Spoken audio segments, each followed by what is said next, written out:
US President Donald Trump has rolled out a new strategy for a more aggressive space-based missile defense system. The Trump administration recently completed its first major and comprehensive review of the United States missile defense policies and capabilities since 2010. The defense review also said that the United States has discussed potential missile defense cooperation with India as part of its key Indo-Pacific strategy.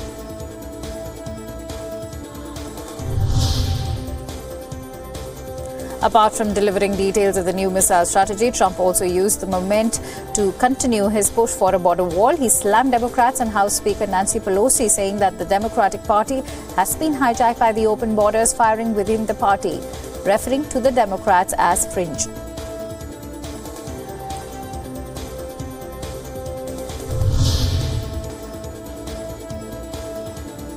In a tit-for-tat move, US President Donald Trump has postponed House Speaker Nancy Pelosi's upcoming trip to Brussels, Afghanistan and Egypt. Citing the government shutdown, Trump, in a letter to Pelosi, said that he hopes Pelosi would agree that postponing the public relations events now would be totally appropriate.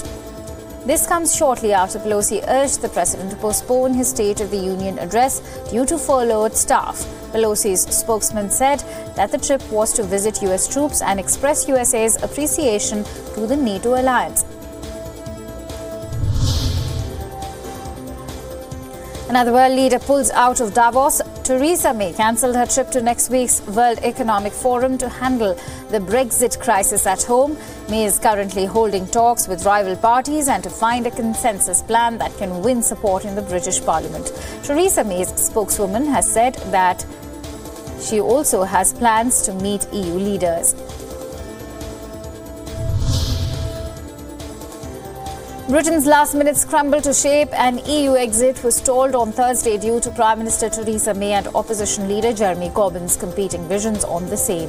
Corbyn repeated his precondition for talks, that is for May to rule out no-deal Brexit, but May told Corbyn that it was an impossible condition and urged him to join the cross-party discussions. Yet, there was little sign on Thursday that either of the two major parties were prepared to compromise on key demands. Brexit is Britain's biggest policy upheaval in half a century.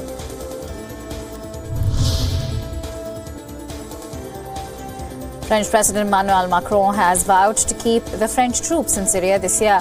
Macron has said that the death of the 4 Americans in Syria showed that the battle against Islamic State militants is not over and that the next few months would be decisive.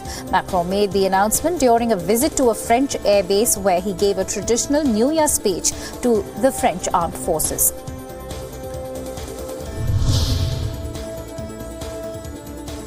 At least 10 people have been killed and 54 others have been injured in a car bomb explosion that rocked the Colombian capital of Bogota. The blast happened at 9:30 a.m. local time outside a school for police cadets. The driver of the car has been identified. No group, however, has claimed responsibility for this attack. Stone-throwing protesters clashed with Sudanese security forces in the capital of Khartoum and 3 other cities in the latest round of unrest against President Omar al-Bashir. Protesters raised voices over price rises and cash shortages in the country. Hundreds of young men and women blocked streets and alleyways while burning tires and hurling stones at the security forces. Sudanese security forces fired tear gas to scatter hundreds of protesters in Khartoum.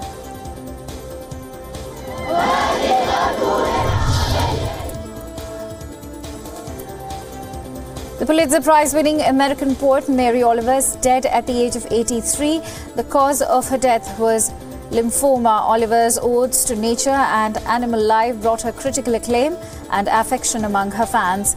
Many admirers, including Hillary Clinton and movie director Ava DuVernay, tweeted their condolences, and fans shared their favorite lines online. Mary Oliver authored more than 15 poetry and essay collections.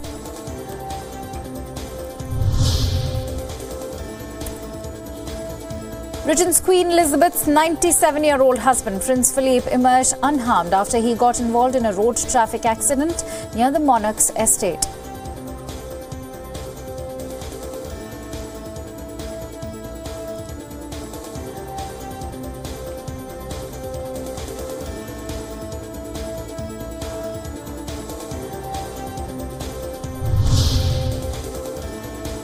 In Kenya, 2 suspects have been arrested in connection to Tuesday's attack in an upmarket Nairobi hotel. Authorities say that they believe that the duo facilitated the attack. Authorities have also detonated an explosive device left over from the attack.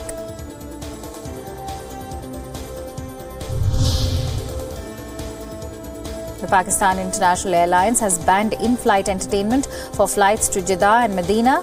The flights in these routes will now only play Quranic verses and naats for them. A PIA spokesperson said that the decision was taken in line of the people's sentiments, as the passengers travelling to Jeddah and Medina are mostly on pilgrimage.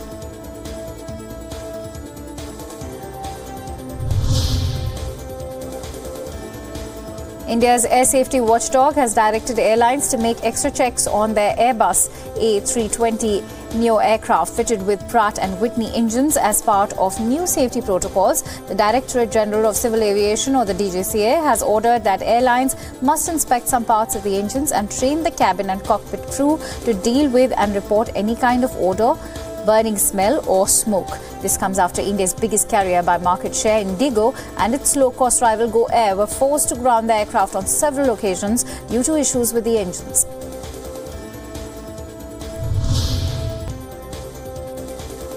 The CBI has taken into custody Sports Authority of India's director and 6 other people in connection with an alleged corruption case. CBI raided the sports administrator's office in Delhi's Lodi Road area and conducted searches. It is alleged that bills worth 19 lakh rupees were pending to be cleared by the SAI officials, for which a demand of 3% was being made. The accused staff were responsible for procuring office stationeries and dealing with tenders of all electronic equipments and furniture required for SAI offices.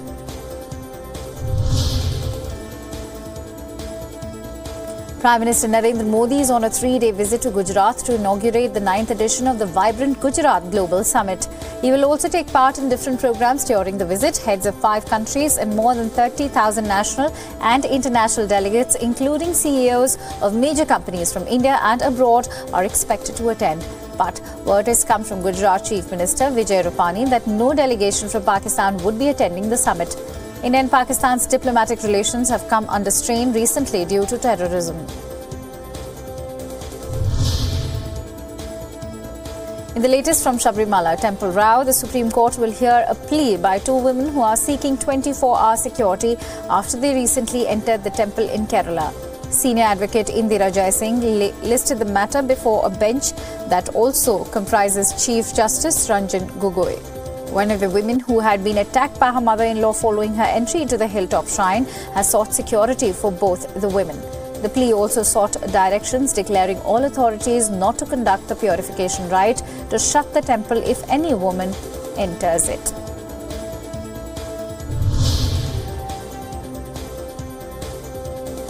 Austrian authorities have reached out to dozens of Catholic nuns whose alpine monastery was cut off from the world for days due to heavy snowfall. The monastery in an Austrian mountain town is home to 30 nuns and a priest.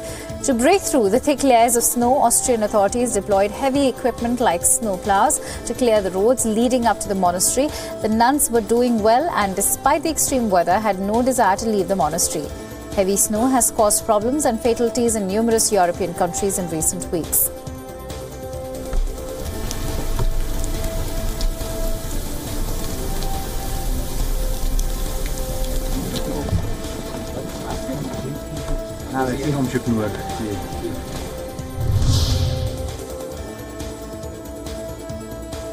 Snow continued to fall in California's Sierra Nevada mountains after storms blanketed parts of the area with at least 5 feet of snow this week.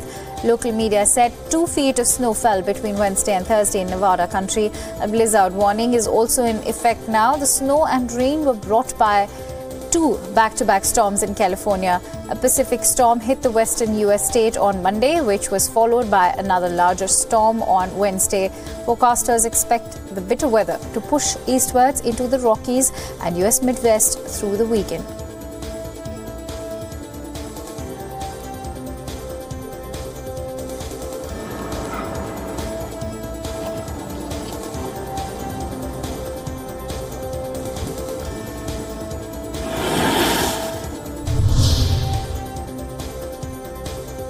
20 sculptors from all over the world compete for 3 days and 3 nights to bring gigantic blocks of ice to life during the 28th edition of a global ice sculpture competition in the Savoy region of France.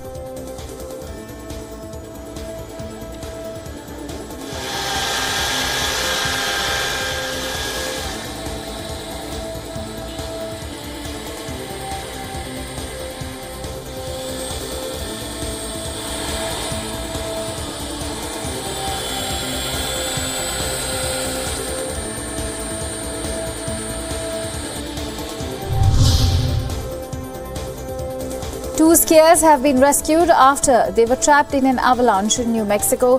The men were trapped for 22 minutes after the avalanche. Rescuers are continuing to search for other people who may be buried under the snow.